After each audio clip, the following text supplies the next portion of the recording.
You are the royal doctor in Madrid. The year is 1834. King Ferdinand II has just died, but your job is not finished yet. You are called to the king's private room. This time, it's not to give him medicine, find out what's wrong, or hear any last words. Inside the room, Queen Regent Maria Cristina is waiting for you. Her eyes are red from crying, but she speaks clearly. What she asks you to do next gives you a shiver. It is something serious, something you did not expect. It's not just unusual, it's unnatural. You hesitate. You glance toward the bed where Ferdinand's lifeless body rests, and even in death, the man seems to taunt you like some cruel echo of the 2 decades he held Spain in a grip of paranoia and iron-fisted control. But it's not his face that captures your attention. It's what lies beneath the sheets. That one thing, the grotesque physical feature that in many ways defined his reign. Not his cruelty,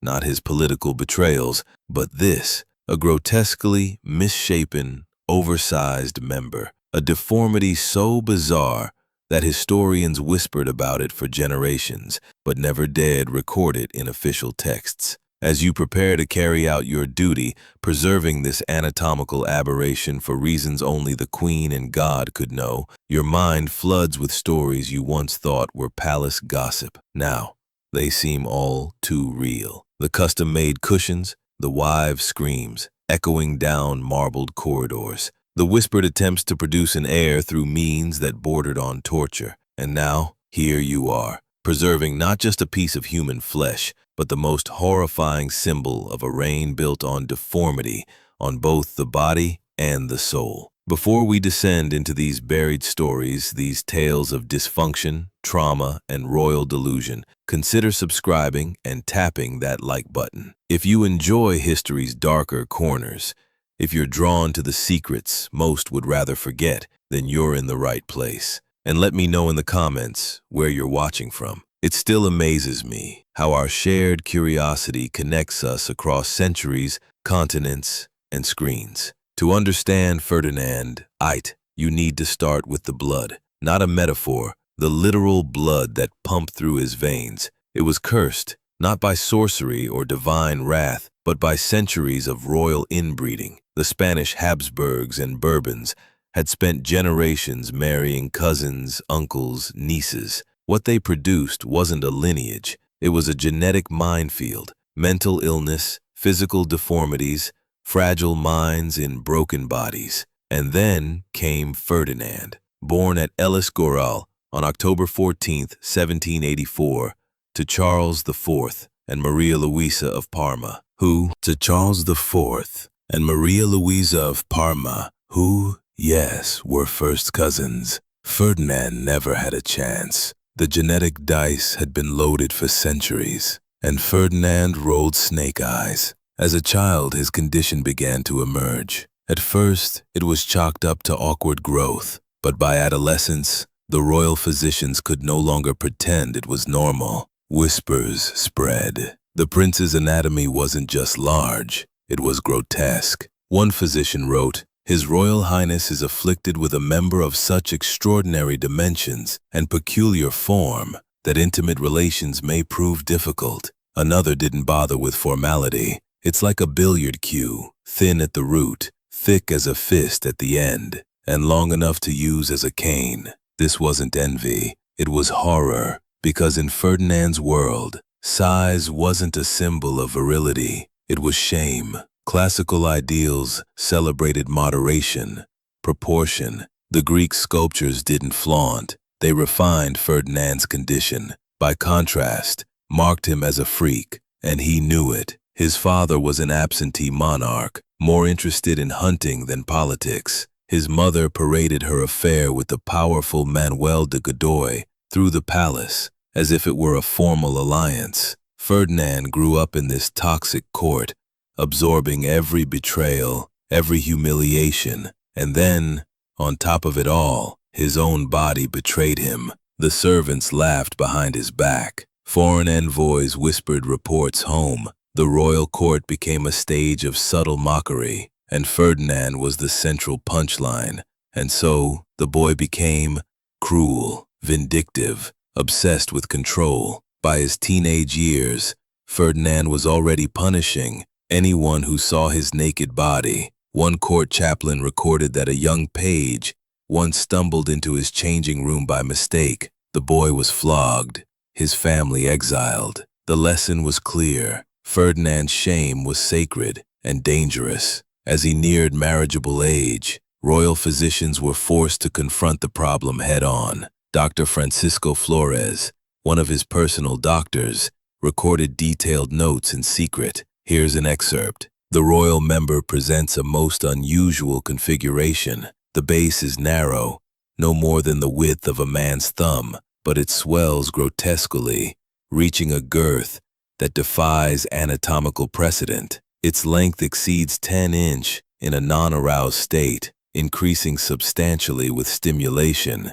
A curvature exists, along with growths of unknown tissue. Function, intimacy, as most would understand it, is impossible without severe injury or modification. Let that sink in. This wasn't just about size. It was about structure. And with royal duties demanding an heir, doctors and craftsmen had to get creative. They constructed marital implements, euphemistically called aids, from silk, leather, and soft metals, custom cushions, padded supports, oils, salves. The royal bedchamber became a bizarre fusion of medical clinic and sexual dungeon. But even these tools couldn't solve the deeper issue. Ferdinand's trauma, his obsession with fixing what nature had broken. He consumed every substance that promised a cure. Ground rhinoceros horn, pearl dust, rare jungle herbs, potions to shrink it, elixir to straighten it, tinctures to boost fertility, all worthless. In 1702, Ferdinand married his cousin, Princess Maria Antonia of Naples and Sicily. She was young, bright, and full of naive optimism. She'd heard stories of El Desi, the desired one, the title some monarchist had given him. She imagined a romantic future, a handsome prince. Reality hit hard. The wedding was opulent, the honeymoon catastrophic. Her ladies-in-waiting were puzzled when Ferdinand's valet requested an unusual assortment of supplies, cushions, ointments, tools. They assumed it was some arcane Spanish tradition. Then came the wedding night. Maria Antonia screamed, not metaphorically. She literally screamed in terror. One attendant recalled that she shouted,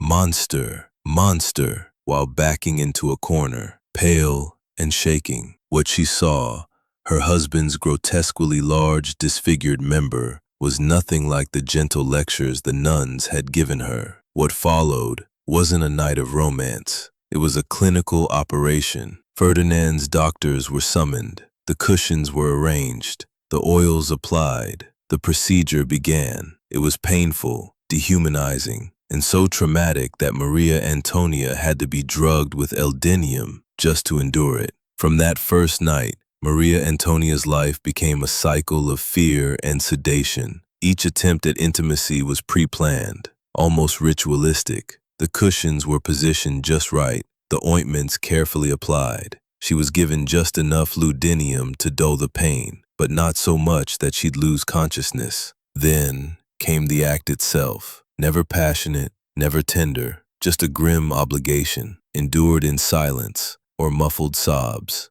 Afterward, the two would retreat to opposite wings of the palace to recover physically, emotionally, and spiritually. Months passed, then years, with no pregnancy, and Ferdinand's frustration turned into obsession. He became convinced that his wife's emotional revulsion was preventing conception, that she was somehow rejecting his seed through sheer will. Desperation overtook reason. He began consulting charlatans and mystics, anyone who claimed to have a solution. Court records show that he ordered the construction of restraints, leather straps with silken padding to keep Maria Antonia in place during intercourse. Not to hurt her, he insisted, just to optimize positioning. It only got worse. Ferdinand turned to astrology. He began timing their encounters with moon phases, sunspots, and celestial alignments. He summoned astrologers from Italy, fortune tellers from France, even a supposed wise man from the Orient. This mystic told him his deformity was not a curse but a symbol of power,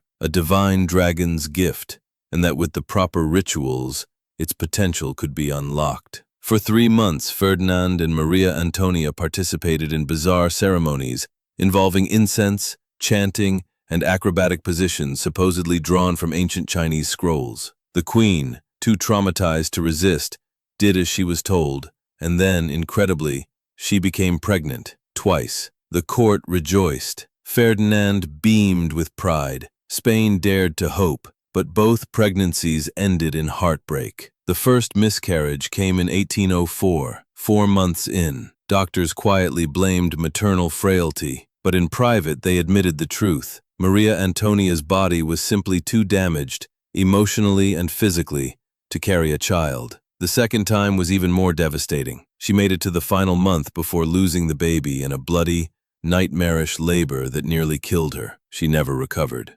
Laudum became a daily necessity. Her eyes grew hollow. She moved like a ghost. By 1807, she was dead, officially from fever, unofficially from despair. Ferdinand's reaction cold, paranoid. He didn't mourn her. He accused her, claimed she'd been sabotaging their efforts, that she'd taken herbs to prevent pregnancy, that she was part of some liberal conspiracy to deny him an heir. Her ladies-in-waiting were questioned. The royal apothecary who had treated her turned up dead just days later. Some whispered he left behind a letter explaining everything, but it vanished, seized by Ferdinand's agents. And just like that, Ferdinand was in the market for a second wife. This time he chose Maria Isabel of Portugal, another cousin, another innocent. She arrived in Madrid in 1816, 19 years old, hopeful and radiant. She had been warned gently about special marital needs. Her ladies-in-waiting had been briefed on the oils and cushions, but nothing prepared her for what was to come. The wedding was a glittering spectacle, all gold leaf and powdered wigs, but the wedding night, a disaster. The screams were loud enough that guards outside the royal suite heard them. The next morning, bloodied linens were rushed out in silence. Furniture was broken. Maria Isabel had been introduced to the same terrible reality that had destroyed her predecessor. She didn't scream after that. Instead, she grew quiet, jumpy, pale. Her voice developed a tremble. Palace staff called them episodes. Today, we'd call them trauma responses. She'd flinch when her husband entered a room. She avoided eye contact. She became emaciated, stopped smiling. And Ferdinand,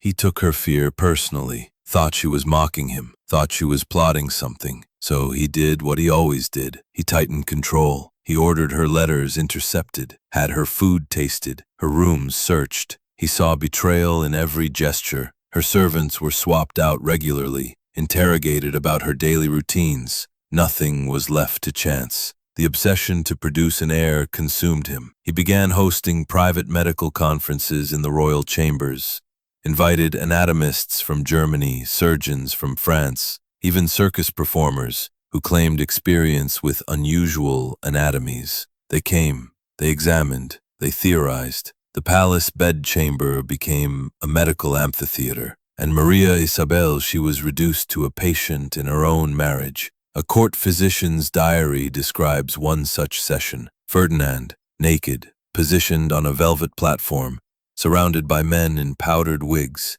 taking measurements, drawing sketches, offering suggestions for new devices and procedures, all while Maria Isabel, drugged and pale, waited behind a screen. Some of these illustrations, done in pen and ink, ended up circulating in underground medical journals. European scholars debated whether Ferdinand's condition was due to gigantomastia of the genitalia, a form of localized hormonal excess, or some unknown congenital deformity. One French doctor simply called it the monstrous manhood of Spain. Back in Madrid, Maria Isabel deteriorated. She stopped eating altogether, slept little. She spoke of a shadow in the room that watched her constantly. Palace whispers suggested that the queen had become haunted, whether by ghosts or memories, no one knew. In 1818, she died officially from nervous exhaustion. Unofficially, she gave up. Some claimed it was self-inflicted.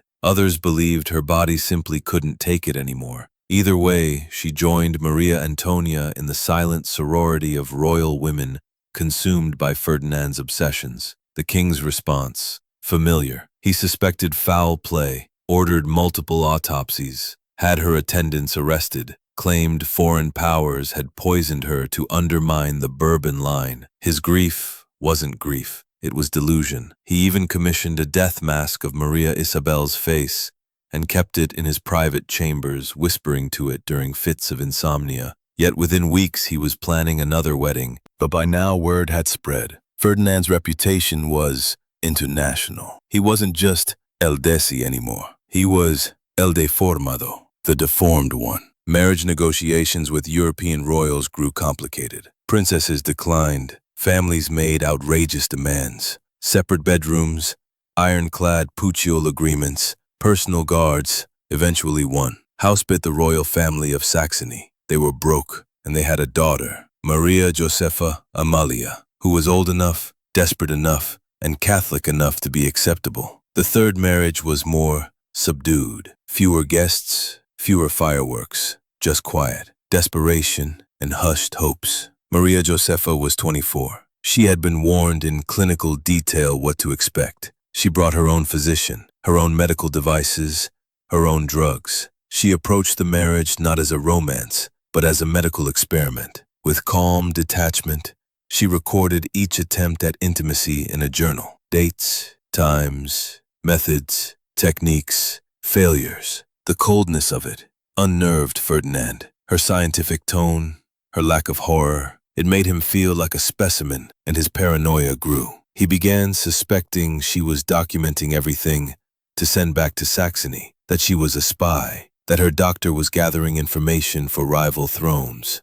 He had their correspondence intercepted, their rooms searched, her notes confiscated, and still nowhere. Spain, meanwhile, was falling apart. Its colonies were revolting, its people starving. But Ferdinand's focus remained on his anatomy, his bedroom, and his phantom hopes of succession. And then, in 1829, the unthinkable happened. Maria Josepha became pregnant. It was a miracle, or so it seemed. After decades of trauma, failed marriages, and royal desperation, Spain held its breath. Could it really be? Could the monstrous king with the cursed body finally produce a living heir? Ferdinand was ecstatic, or rather, manic. He hired elite guards to watch over Maria Josepha around the clock. Her food was blessed and double-tested. Her chambers were swept for toxins. He brought in doctors from across Europe. Priests blessed the unborn child in Udo. He even consulted mystics, just in case divine intervention had played a role. There would be no mistakes this time.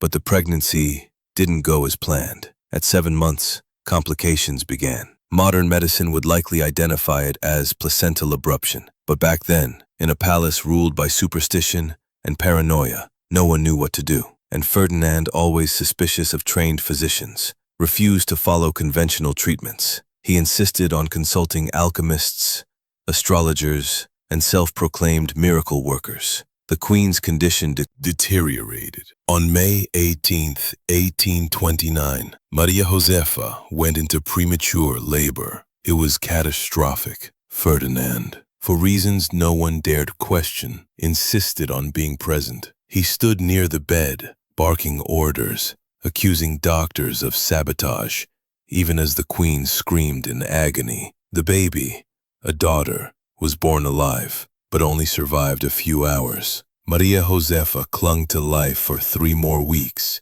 before succumbing to infection and blood loss. The doctors called it childbed fever. The court called it heartbreak. Ferdinand called it murder. He refused to bury the bodies. For days, he demanded that doctors keep trying to revive them. They used heat, stimulants, prayers. Nothing worked. The bodies began to decay. The palace stank. Only when rigor mortis made their condition undeniable did the king permit a funeral. But even in death, he didn't let go. He had death masks made of both mother and daughter and placed them beside the previous masks of Maria Antonia and Maria Isabel. His private chambers had become a gallery of grief, a museum of failure, and yet he still wasn't done. Later that same year, his ministers quietly arranged a 4th marriage. Spain was crumbling. It needed stability. Ferdinand needed an heir. The candidate, Maria Cristina of Naples, a distant cousin, and more importantly, already pregnant with someone else's child. Everyone knew the truth. Maria Cristina was visibly with child when she arrived. The court whispered. The foreign ambassadors reported. But Ferdinand, he didn't care. He needed an heir. And if God wasn't going to give him one, he'd take someone else's and call it divine will. In 1830, Maria Cristina gave birth to a girl, Isabella. And just like that, Spain had a new future, a princess, a symbol of hope. But to Ferdinand, Isabella represented something else entirely, a contradiction he could never reconcile. She was his greatest success and the living proof of his greatest failure. The final years of Ferdinand's life were an unraveling of everything: his sanity, his body, his court. He became obsessed with Maria Cristina's every move. He knew the child wasn't his, but he had to maintain the illusion, and that illusion needed control, total control. He installed peepholes in the palace walls so he could spy on the queen, not just during the day, but constantly. Servants reported seeing the king with one eye pressed against a hidden slit, while Maria Cristina nursed Isabella, said her prayers, or simply sat alone. He scrutinized every gesture for signs of betrayal. Meals were no longer just meals. They were elaborate rituals. Every dish, tasted by multiple servants, each required to wait 30 minutes before the food was served, just in case of slow-acting poison. Some tasters collapsed from exhaustion. Ferdinand saw this as confirmation of the threat, not evidence of overwork. Maria Cristina, trapped in this paranoid surveillance state, began to crumble. She wrote desperate letters to her family in Naples, letters intercepted by Ferdinand's agents. In them, she described her life as a prison. "I live in a glass cage," she wrote, "watched in every breath, every glance, every silence." And still the king wasn't satisfied. He assigned spies to watch her prayers, measured how long she spent in chapel, monitored the books she read, ordered loyalty tests for every courtier who dared to compliment her. "Did you look lovely today?" Mean she was conspiring with foreign powers too. Ferdinand, it just might. Foreign diplomats were horrified. They sent urgent warnings back home. The Spanish king was unstable, paranoid, possibly delusional. Marriage negotiations with other royal houses stalled. No one wanted to be part of Spain's madness. And the economy, in free fall. Spain was hemorrhaging wealth. The American colonies had revolted, one after another. And instead of dealing with it, Ferdinand spent the treasury on guards, secret corridors, hidden doors, and medical oddities. Spain's problems weren't being governed, they were being ignored. But Ferdinand's darkest spiral was still to come. As Isabella grew, he became fixated on her paternity. He'd stare at her for hours, comparing her features to portraits of himself, Maria Cristina, and every male relative of hers from Naples. He even hired artists to render composite sketches of possible fathers, then held them side by side with baby Isabella's face. He hired genealogists, physicists, anatomists, anyone who might prove the girl was his. The reports were always the same, vague, inconclusive, full of euphemisms. No one dared tell the king the obvious. He clung to his fantasy, but it haunted him. Late at night, he'd hold Isabella and cry or rage or whisper to her in broken prayers,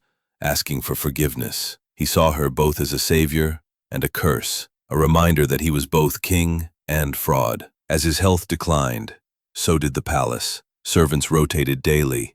Ministers were interrogated for loyalty infractions. Courtiers stopped speaking openly, even in private. Everyone suspected everyone else. Ferdinand's madness infected the very air of the royal court. In 1832, it reached a new low. He became convinced that Maria Cristina was trying to poison him through touch. He ordered pre-intimacy medical inspections. Doctors were forced to examine her while Ferdinand watched before any physical contact. It wasn't intimacy, it was degradation, and still, he pressed on. He ordered Isabella's clothing inspected for tracking devices, her dolls dismembered for hidden messages, her baths monitored. He held her close, desperate for a connection, terrified of the truth. By 1833, it was over. Ferdinand stopped eating. He barely spoke. His speeches became garbled, strings of accusations and historical delusions. His body shook. His skin grew gray. His mind, once dangerous,